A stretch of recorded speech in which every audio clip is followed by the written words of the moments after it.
But yeah, it's the 4th. Wow, the 4th of February. And happy to be here with you on this morning. It is the Power Hour coming to you from WURD 900 AM, 96.1 FM here in the city of Philadelphia. City of brotherly love, sisterly affection, and people holding their parking spaces with chairs. That's an old habit that goes back decades. I remember doing it as a kid, shoveling out Vernon Road and then holding on to the parking spaces. So, yes.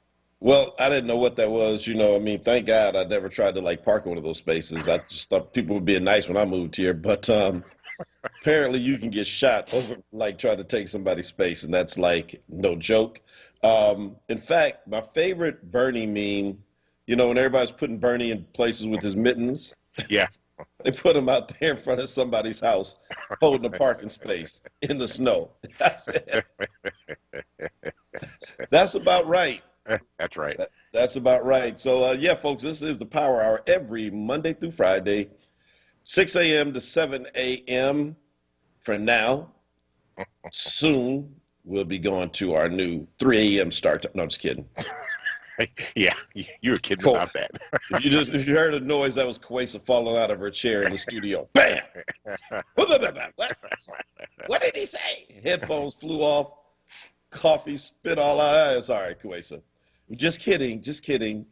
Yeah, so sitting across from me virtually is Bishop Dwayne David Reister. And sitting across from me, the Reverend Dr. Mark Kelly Tyler.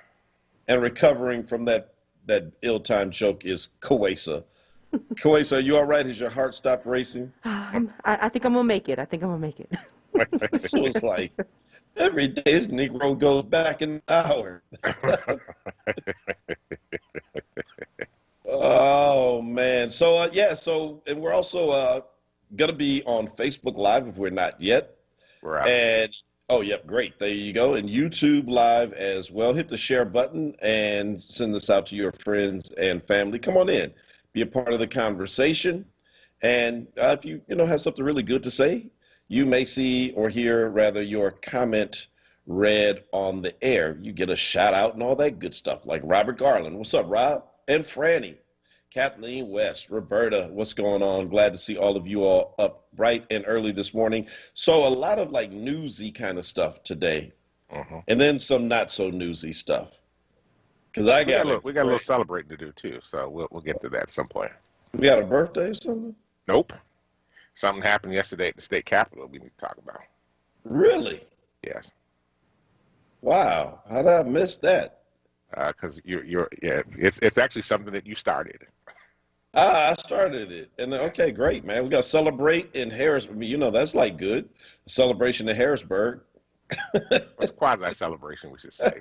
Still got a process to go, but it's a start. It's a start. There you go. All right, well, the sheriff is here, so we can start. Sheriff Bilal. And, yeah, black women are making history all over the country. Down in Orlando, Orange County, black women just rose to the highest rank that a black woman or woman in general has held in their sheriff's department, like the chief deputy. It's not the sheriff, but like pretty high up. What's up, Aunt Wilson? Bernita is in the house representing DST. Connie is here. Kanisha's all the way from Mississippi. She took us with her on her trip, praying for her as they laid to rest their grandmother. My brother, I have a Black History moment today. It's for an anonymous person. This is one of those unknown heroes or heroines of the movement. Today's Black History moment is this person has been trending on social media in my timeline, probably yours as well, even having prominent people like the pastor of Alfred Street Baptist Church, Howard John Wesley, even speak out about this person. They've not necessarily spoken about the person in general, but they're talking about the person.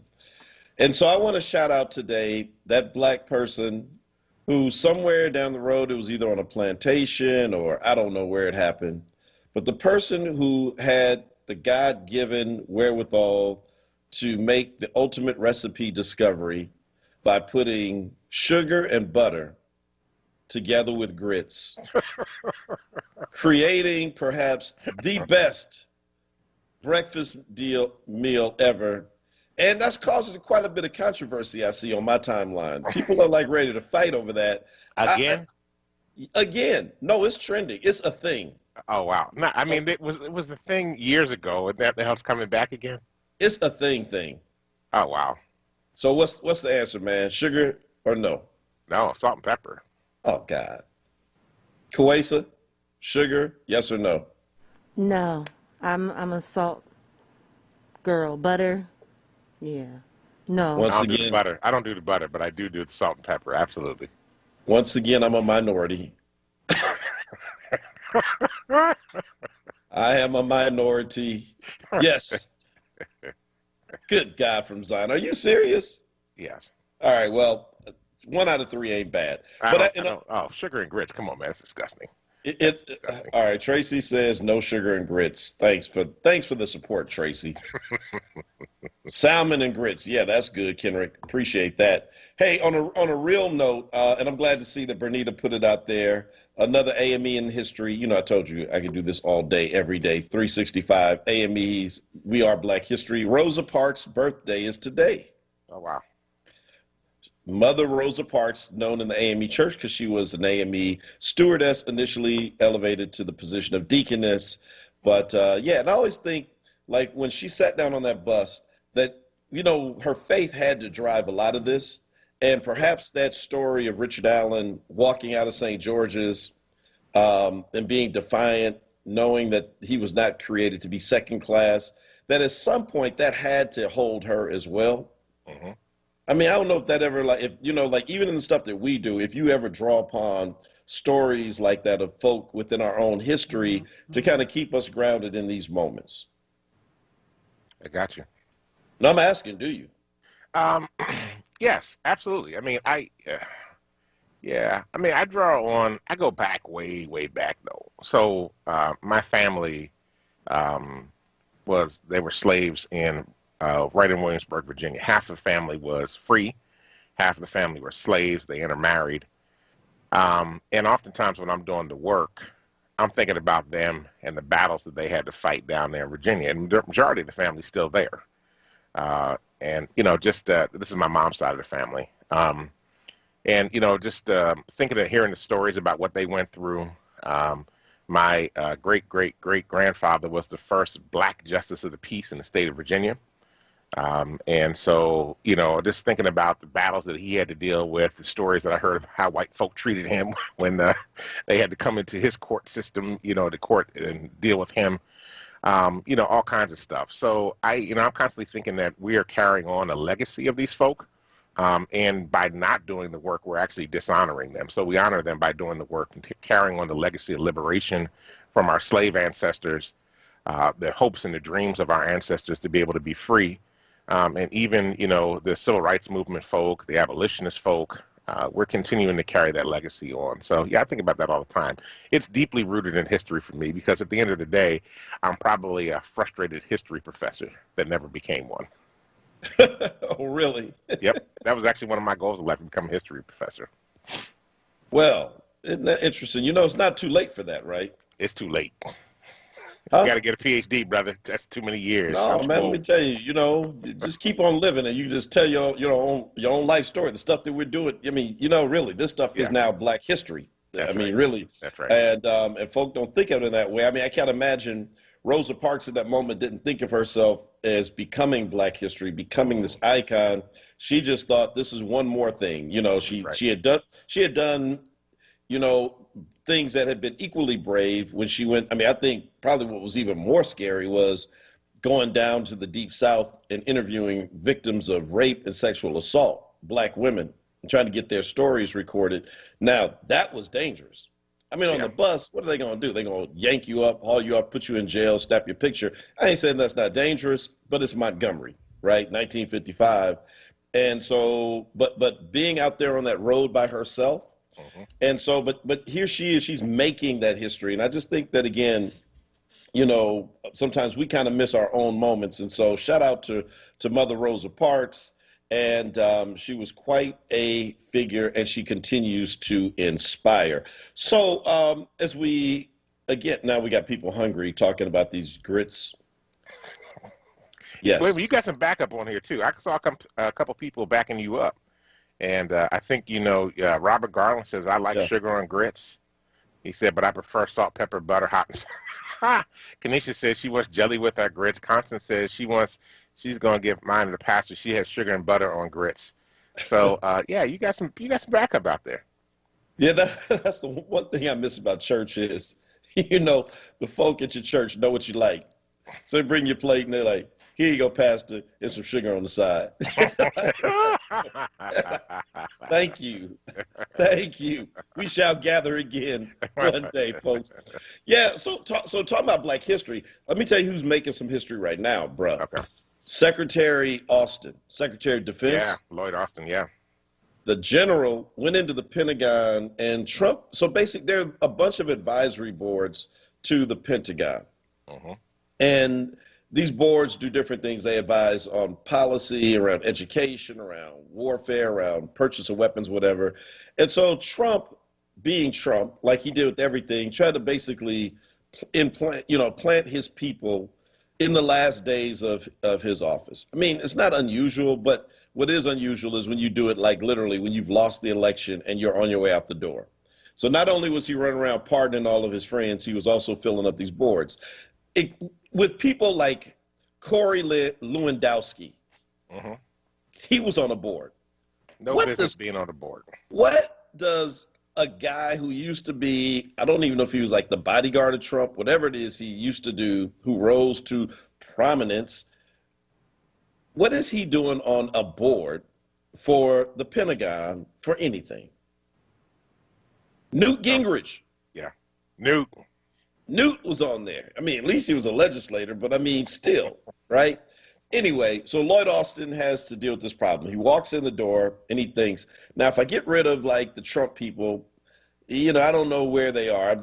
So I tell you what I'm going to do. There are no boards. Everybody got to go.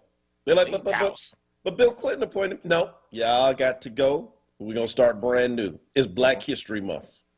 Show you what black folk do. This is a broom. I'm about to sweep this thing clean. He kicked everybody out and is starting from scratch. This brother is here to do work. He is not playing. No, actually, I mean, he said, well, we're going to look at efficiencies, and some of the boards will not come back. He was pretty clear that some of them are not going to come back. They do not want the boards, and they don't want the people on the board. So it's going to be a new day in the Pentagon. But, I actually appreciate the fact that, I think I was concerned a little bit that the Biden administration was going to give away too much, but he's sweeping stuff everywhere. He's kicking everybody out. Everybody out. Yeah, Biden is like, he like low-key gangster. Yes. Yes. I mean, because one of the things that happened in the latter days, Trump's team took people who were in political appointed positions and then stuck them in civil service positions. And Biden's clearing out all the people that got put in civil service jobs, to maintain them in their various departments. He's like, nope, everybody's gone. We're going to do a search, and if you were a Trump appointee that got a civil service job, you're out of here. And they're cleaning it out. And I'm like, wow, I'm glad that they're doing it. They're purging the system. So, guess who else is going to get screwed though? Who's that? The U.S. taxpayers on that Trump hotel. Oh yeah, the former post office. Mm-hmm. Because it's empty now, right? It's like vacant. Oh really? They've been reporting like nobody's going to book a room there. They're only booking the rooms there because they had to do business with them, and he was like showing up. So his supporters, by and large, can't afford to go there. Wow. That's right, because even when they came to town, they were going to the Hamilton Hotel in D.C. They weren't going to the Trump Hotel. Going like Red Roof Inn. I'm just saying. I mean, they spent all their money on bullets and big trucks. And so there's nobody there to so who wants to stay in a Trump hotel at this point? So it's going to be another failed business of his, and he'll walk away from it. and the American public will be left with this huge monstrosity with gilded, columns and whatever the heck Trump puts in their gold toilets and whatever else. But yeah, I mean, anyway, that business is done. But speaking of D.C., a couple of things real quick before we get to the break. So the GOP showed both sides of their face on yesterday in the House with strong support for Liz Cheney in a secret vote. So all of the the wolf tickets people were selling about we're gonna run her out. When they put it to a vote secretly, she won by like 145 to 61. Don't quote me on those numbers, but roughly like 2-1, more than 2-1. She retained her leadership position, which says then that if you give people the opportunity to speak their truth without Trump knowing and Trump supporters knowing, that they ain't down with that thing, right? So a lot of folk probably would have voted for impeachment as well if they were given, I guess, that option, but they weren't. But at the same time, he stopped short Kevin McCarthy, the leader of the minority house, by not condemning and not putting out of her committee roles Marjorie Taylor Greene, the conspiracy theorist. Now, they said that she apologized in that private meeting of the GOP. Half the people applauded, the other half sat silent. It doesn't matter if she apologized in public, because she said the hurtful things that she has said and continues to say in public. That's I'm sorry, it doesn't matter if she says it in private if she doesn't come out and say it in public. That's right. So I'm waiting on that apology. But right now, her latest tweet, one of her latest tweets talks about how she's being basically persecuted for being a white woman who's Christian. So what's really interesting about this particular story is that Kevin McCarthy has condemned what she has done, will not hold her accountable for it. This particular attack, she actually called for the death of Nancy Pelosi, right? This is not something that is, people get arrested for stuff like this. The Secret Service shows up at your door if you just put something on social media like that. Yeah. So McCarthy comes out. The Democrats now, Steny Hoyer, who is the majority whip, the Democrats are going to vote her off all of her committees and basically, do something unprecedented, which is basically sit her down and not give her the ability to have influence on any of the committees that the House of Representatives has. Now, interestingly, across this hallway at the Senate, Mitch McConnell is going after her. Right. And I'm sure he and McCarthy worked this out, right? Because Mitch doesn't really have power to do anything in the House other than, to make statements and call for her to be removed. So it's actually a very interesting dynamic right there. It would have been very powerful if the Republicans would have been willing to police their own and to call for their own correction in this moment in time, but they're not willing to do that because I think at the end of the day, they actually agree with her. So, well, there you go. I mean, so it is the House divided thing, right? Can you be a conference, the GOP, in the House that is strongly in support of both Liz Cheney and Marjorie Taylor Greene? I don't think so. And I think that to try to do that, listen, you know me, bruh, I love nothing more than free chicken. You know that. And this is some free chicken for Democrats right now, because you're going to be able to beat them over the head with this in a year as you all start going into primaries and getting ready for the 2022 midterms. By all historical accounts, the Republicans should pick seats up. But I think this is free chicken and a gift that will keep on giving. I don't know how you're able to hold those two things in tension like that over 2 years and think that somehow you're not going to get punished at the polling places. Remember, Trump ain't on the ticket and cannot help you. So listen, before we continue with free chicken, we got to take a break. It's 6:22 in the morning and it's cold out there. But when we come back, I got to get your thoughts about Ginny Thomas, because again, as the Trump era starts to recede, we are starting to see people kind of reckon with what they have done and said, especially over the last 3 months. We're talking about the wife of Supreme Court Justice Clarence Thomas. We'll be right back. The moments, the movements, the culture, then and now, how we got here and where we're going. WHYY shines a light on our past and our progress like no one else. Wednesday night at 7:30, Precious Places is a community history series documenting the buildings, spaces, parks, landmarks, and other sites that hold memories of our neighborhoods and define where we live. Precious Places, Wednesday night at 7:30 on WHYY TV 12.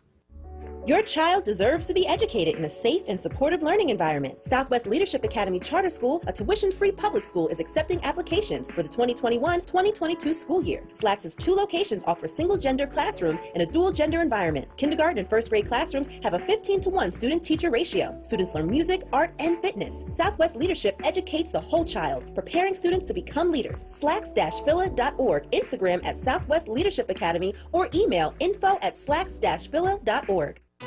Celebrate Black History Month at the virtual 29th Annual African American Children's Book Fair on Saturday, February 6, 11 a.m. to 4 p.m. To register, go to the AfricanAmericanChildren'sBookProject.org. The free event will feature authors and illustrators bringing the pages of their books to life with panels and readings. For more information, call 215-878-BOOK. Remember, a book opens up a world of opportunities. Tune in every Saturday at 4 p.m. for the Did You Know Show with host Bryant Green, right here on WURD 96.1 FM and 900 AM. Want the latest in Word swag? Check out the shop tab on WordRadio.com. Hoodies, tees, and more in a variety of colors. The shop tab on WordRadio.com. Show the world that you're all about black. Talk media. You're listening to Word Radio, 96.1 FM and 900 AM WURD, independent black media. Welcome back to the Power Hour. This is Dwayne Royster along with Mark Kelly Tyler. We're here Monday through Fridays from 6 a.m. to 7 a.m. to bring you the latest in news, happenings around Philadelphia, and, of course, our opinion.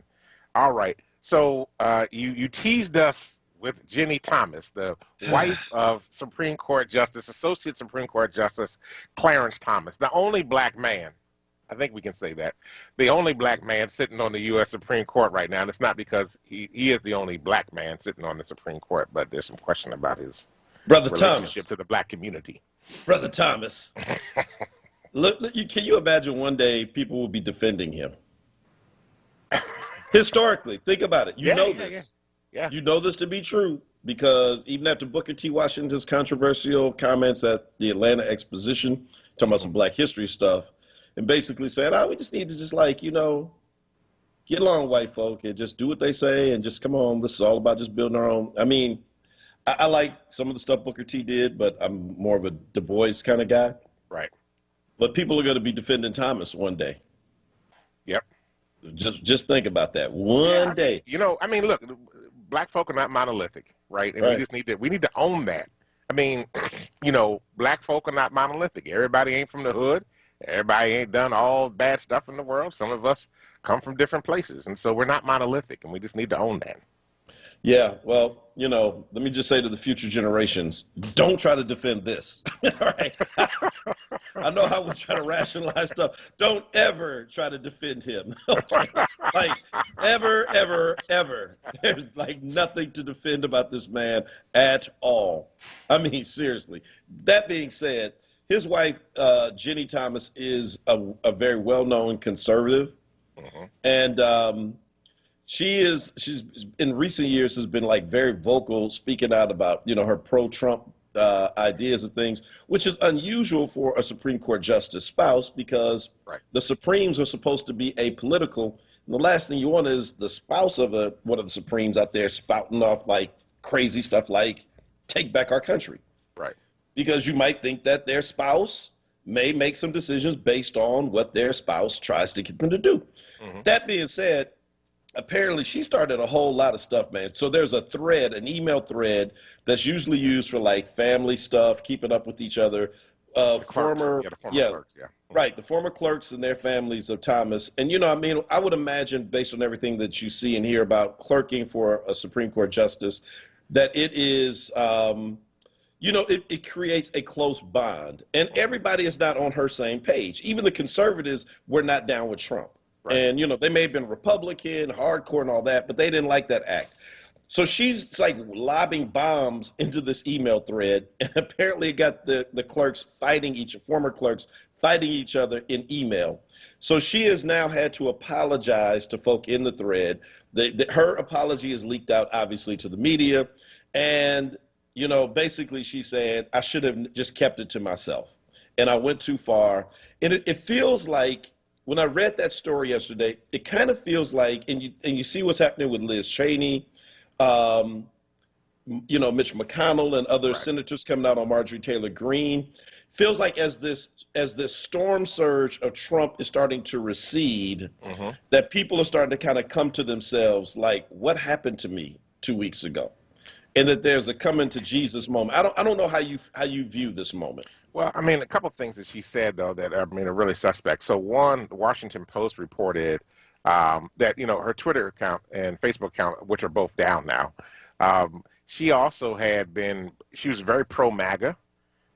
She was actually supportive of the January 6th march for Trump, right? And the fact that the Washington Post is also reporting that she also paid for buses for people to get there. So she had all these statements talking about people excited coming down for the rally, the march, the whole 9 yards. She was MAGA. And then after the insurrection, the posts were edited by saying that these posts were made prior to the attack on the Capitol, right? And then a couple of days later, her account is gone. So, she was like, oops, that didn't age well. Yeah. So, I mean, the really interesting thing is that what she said in the letter, which actually, to me, I think is problematic, is that she also said, my passions and beliefs are likely shared with the bulk of you, but certainly not all. And sometimes the smallest matters can divide loved ones for too long. Let's pledge to not let politics divide this family and learn to speak more gently and knowingly across the divide. Wait a minute. Nobody else on there was talking this stuff. It was her. Right. So it was like, if you're the one that's doing this, just say, I've learned my lesson. I'm going to be more gentle, and I'm going to mind my business and stay off of this. But she was out there stoking this stuff. I mean, she was really going in about some of the things that she was saying.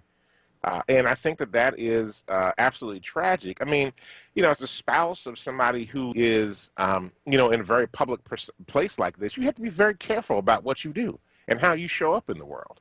Well, yes, because it's a complete. I mean, listen. Let's break it down. Like, if you're the pastor of a church, and your spouse is out there spouting all kind of crazy stuff that's like contrary to what your church believes. I mean, and we don't have to get into the particular beliefs, but like your spouse is out there on social media with your members mixing it up about stuff that is like absolutely antithetical to what your church or denomination, your congregation believes. It is a reflection on you, and people begin to question, well, is that what pastor thinks? Because you're just too connected. And I mean, how she got away with doing this much, I don't understand. But I mean, it just really just raises some questions. I mean, honestly, Clarence, come on, bro, get your house in order. I mean, we don't need to hear from Supreme Court spouses, their children, anybody that is that close to them. You need to respect the office. And if there's one place that we have to have hope, and we know it's political, and we know they hold political views, but if there is one place that has to be above all of this, it has to be the Supreme Court of the United States of America. Absolutely. Yeah, and speaking of which, they got to be above reproach. Right. Speaking of which, a Boston article came out in the Boston Globe recently. I forget her name, a young black woman writer who actually raised the question about whether Justice Breyer should retire. But he's like 90 years old, isn't he? Man, Stephen Breyer is what? Come on, folk on Facebook. How old is he? He is, oh man, he's up there. He's at there. He's at their retiring age. He was born in 38, so he's not 90, but he's getting there.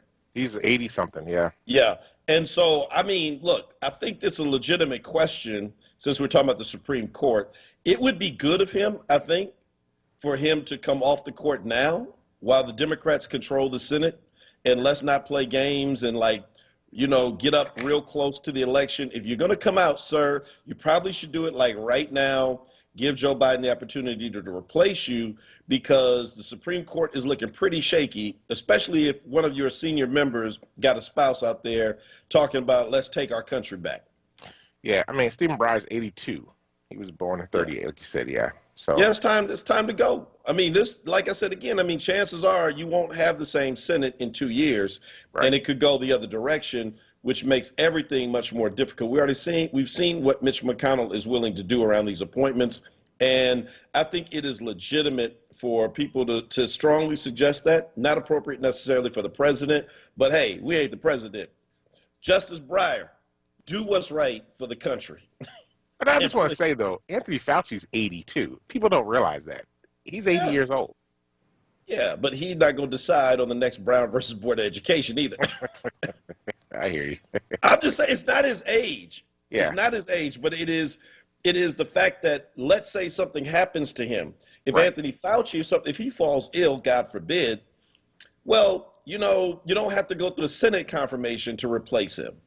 If something happens to Justice Breyer and you don't have the right Senate makeup, I just think all of these justices need to be thinking more mindfully of their lasting impact. And you don't want to be the person to make that court go from 6-3 to 7-2. Because again, what Republicans are showing is that they are shameless about what they are willing to do. I mean, we dodged a bullet in 2020 that they didn't weigh in on this, on all of this, the election shenanigans, but that's only because we had the right Chief Justice. If that was Chief Justice Kavanaugh, bro. Well, I mean, it's actually interesting. So Amadi and I on Solutions had a gentleman on Friday that was talking to us about a plan to pack the court, the Supreme Court, by extending the members of the Supreme Court. Interestingly enough, there's no constitutional number for the members of the Supreme Court. So the court has been as low as 5 and as high as 13 before. Yeah. And so there's a conversation about the possibility of adding more members to the court to adjust and for some of Trump's shenanigans while he was in office. Actually, not just Trump. We had to blame McConnell for this too, right? Because they would not hear Merrick Garland in Obama's last year in office. So it's really a combination of the Republicans attempting to pack the court at the time. So, definitely want to, continue that conversation and then figure out, like, what do you do with that? If you can, you can increase the number. The president can increase the number of the members of the Supreme Court. And why not? You can get the number so it balances out again, or you get a +1 or something like that. Yeah, absolutely. Well, listen, couple of other things before we get up to this break. And what do you do when you lose a shooting suspect? When you lose a what? A murder suspect. I don't know. You go to Burger King? I don't know. That's what they're asking right now in Wisconsin. They can't find Kyle Rittenhouse. Really? The Kenosha killer. And I can say that because, I mean, the fact that he killed 2 people is not in question. Right. The question is whether it was self-defense or if it was murder. Mm-hmm. So, so he killed people. So, and it was in Kenosha. So that's not an allegation. That's a statement of fact. The question, again, is up to a court to decide how. Now, I got to ask a question. So they can't find, Tawanda said the answer is arrest another one. You can't find a black guy. Hey, you're the Kenosha killer. Huh? I don't think I fit the description. Yeah, you do. How did they lose him, though? How did they lose him? This is how. First of all, you don't give bail to a person who's killed 2 people and waiting to be tried, who traveled from a different state illegally. State lines, yeah. And brought a gun to kill people. I mean, like in Philly, typically, if you're like held on murder charges, you don't get bail. Bail is denied. And especially if it's a very strong case coming out of the gate, it's not like it's, we don't know. Maybe it was him. Maybe it wasn't him. Maybe it was her. Maybe it wasn't. No, this is like pretty clear. And so, but he got bail to begin with, $2 million bail, which his friends online raised for him. Got to believe a lot of MAGA folk. Absolutely. They got him out of jail, and now they can't find him. I mean, can you say the words flight risk? Absolutely. Absolutely. Somebody should have put a tag on him or something. Oh my God. That's, I mean, yeah, they can't find. They literally can't. They went to serve him some papers. They're like, he's not here. They probably want him to be gone. So, well, yeah. You know, when I talked about Burger King, what was it? What was the name of the guy at the Mother Emanuel? They took him to Burger King after they arrested him. Oh, Dylan Roof. Yeah, Dylan Roof. Right. You know, it's like, you know, I think some of these folk, you know, they're okay with this. Some of the criminal justice system people are okay with this. So you think he might have gotten some advice? I think he probably did, and probably got some help. So it was like on the Matrix, that phone like delivered to him. It's like, hello, Kyle, you don't have time. Duck down low. They're coming, Kyle. Go to the window, Kyle. Jump out. Look, why would we not think that he had help, considering the number of military and law enforcement that were involved in the insurrection? Why would we think he not have help? Yeah, I mean, let's remember the stage. He was there because people were protesting. Oh, I don't know, because Jacob Blake got shot in the back 4 times, unarmed. That's right. In front of his kids. That's right. On video. So people were protesting because, I don't know, they were kind of pissed off about that. And you're right. And I mean, you think about listen, when you kind of put these stories, start piecing them together, the fact that with the Capitol, the way that they were able to roll through, and they show the image of the guy who was in there with the Minotaur. He's a Capitol police officer. Like, okay, are you guys done taking pictures now? Can we leave now? No, dude, we want to get one more. Can you take this one? Okay, but I'm not supposed to. Got a gun on your hip. Why are you sitting here entertaining a Minotaur in the speaker's chair? And you put that picture with what happened the night that Kyle Rittenhouse killed 2 people in Kenosha. It's the same thing. They were out getting bottles of water from the cops. The cops are in the tank. They see these vigilantes rolling around. Like, hey, you guys want water? We can only spare a couple of bottles. I'm surprised they didn't say, you want some bullets? What you rocking over there? Oh, it's AR? Yeah, okay, cool, man. Here's a couple of cases. I mean, like, seriously? They shoot in the back, being unarmed, and like you're out here, you know, kicking it with vigilantes? Yeah, I'm with you. You got a question. I mean, maybe it was an inside job. And to the question online, where was his ankle bracelet, Sarah? I don't think there was an ankle bracelet. No, because he got bailed out, so there was no ankle bracelet. Yeah. That's why they can't find him. Yeah. Yep. I keep trying to tell you, man. I'm putting my request in now. Lord, if there's reincarnation, send me back a white man. Life would be so much easier. No, because by the time you get back to be a white man, it's not going to be cool to be white anymore. That's exactly right. It'll be we will have gone back to when the Egyptians and the Ethiopians ran the world, right? A fact that white historians want to deny, but yes, the original dynasties of Egypt were from Kemet. They were black folk who got all of what they got from Ethiopia. And you're right, I'll come back and like, oh, did I miss it again? Out on bail, no ankle bracelet, and Wisconsin police are looking like, I never thought he'd leave. He took that $2 million. That's that white privilege leading in right there. Oh no, he's going to stay around and be good and get tried. Hey, listen, he's probably down there like in Mexico with the woman who stormed the Capitol, who yesterday told the judge, I'm sorry, is this going to take long? I got a prepaid Mexican vacation. Can I go vacay first and then come back and do this trial stuff? Man, you're facing federal charges. I know, but I'm white. Wink, wink, nod. Come on. We got to take a quick break. When we come back, you got to tell us about Harrisburg. Yeah, tell us about what's happening in Harrisburg. It's the Power Hour. Don't you miss it. All right. This Black Artist Story 365 vignette is brought to you by JD's Auto Body and Painting. Welcome to Black Artist Story 365. My name is Envy McKee. Get into this episode where we explore the art and artistry of iconic Black sci-fi.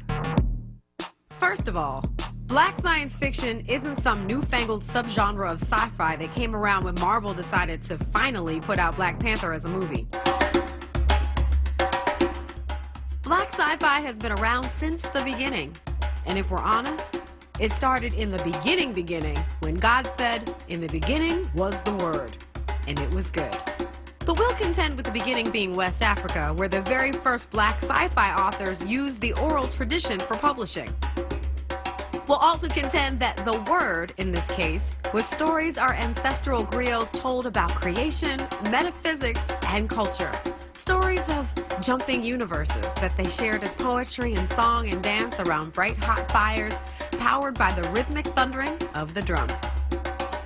So who are some of the greats in black sci-fi? Like in any genre, it depends on who you ask.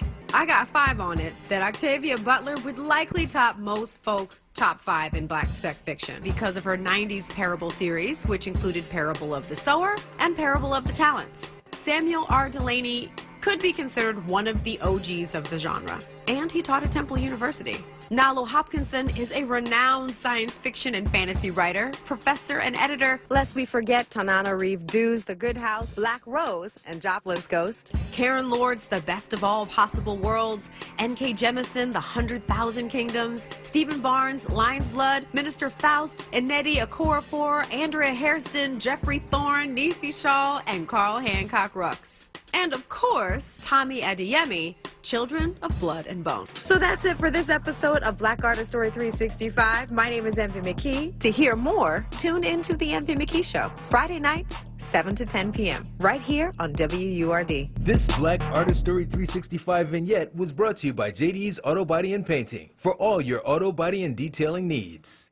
Are you tired of eating the same thing day after day? Is ordering takeout starting to get a little old? If so, then give Premium Nutrition Meals a try. With Premium Nutrition Meals, you get to select new entrees each week from several different menus, all chef-crafted, freshly prepared, and delivered right to your door. Just go to PremiumNutritionMeals.com to order to earn rewards today. WURD listeners receive $10 off orders of 6 meals or more. Enter code PREMIUMWURD at checkout.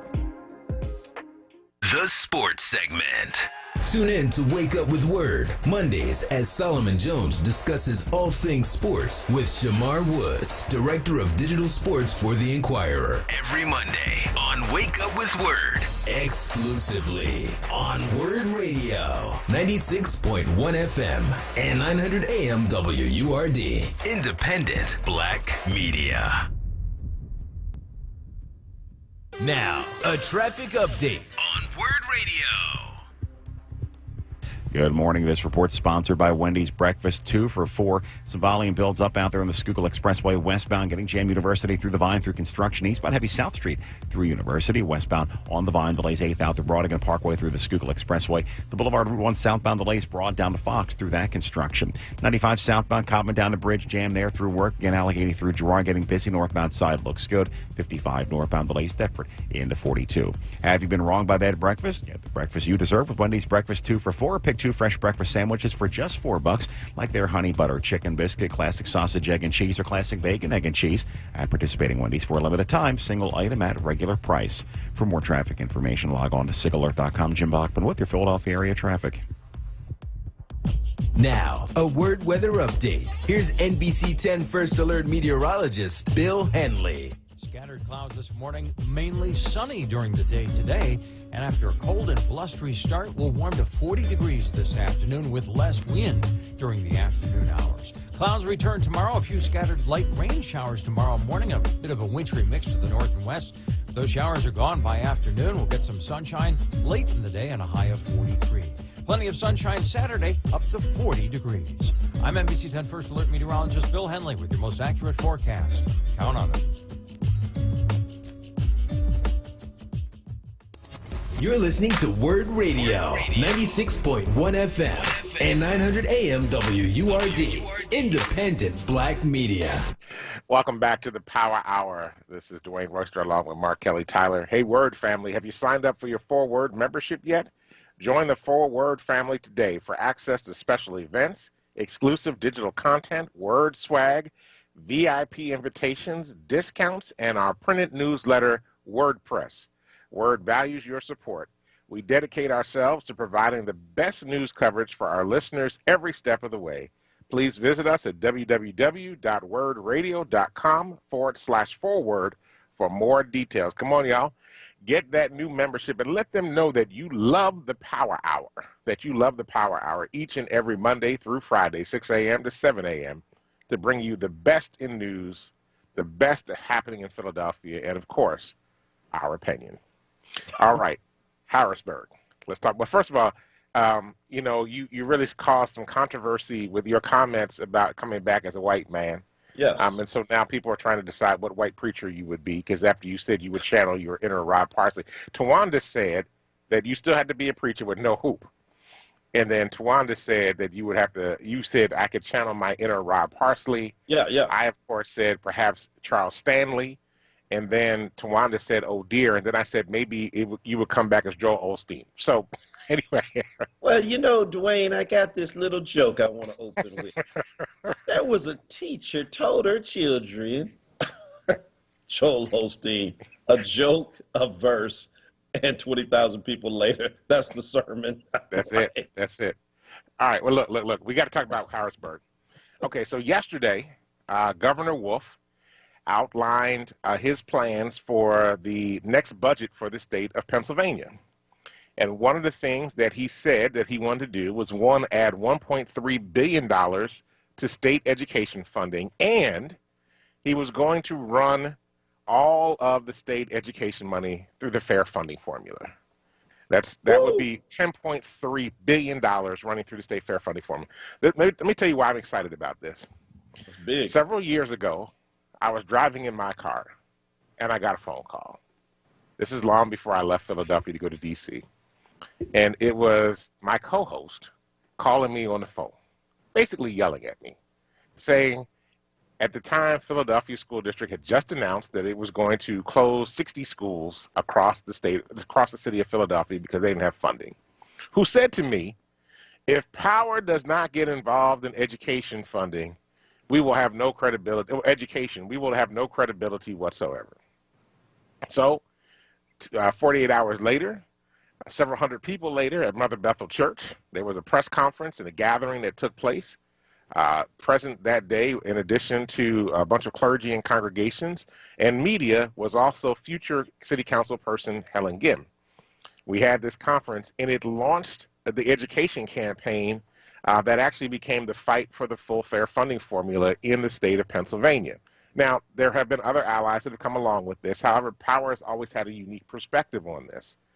Eventually, a man by the name of David Mozenkis, who was a member of Germantown Jewish Center, Power had been asking the question, can we figure out funding by race across the state of Pennsylvania? We went to a lot of our allies and some people who were not our allies, even the state of Pennsylvania, and said, can you help us figure this out? They said, there's no way to figure this out. This was during the Corbett administration. Governor Corbett was the governor at the time. This is how far back this goes. They said there's no way to figure it out. David Mozenkis, who happens to be a data specialist, downloaded the state education budget and figured out a way to be able to plot it. It took us 6 months to convince people that it would actually work. Anyway, we eventually brought it before a state commission that did not want to hear us. We had to do a showdown with the state commission here in Philadelphia. We told them we were going to take over their meeting if they did not hear us out. They finally gave us time on the panel to be able to talk to them, and actually said after David Mozenkis did his presentation that if this is how Pennsylvania has been funding funding education, then they have been doing it erroneously, because what it showed is that districts with majority students of color get $1,800 per year less per student than majority white school districts do, which for Philadelphia happened to be $400 million a year less.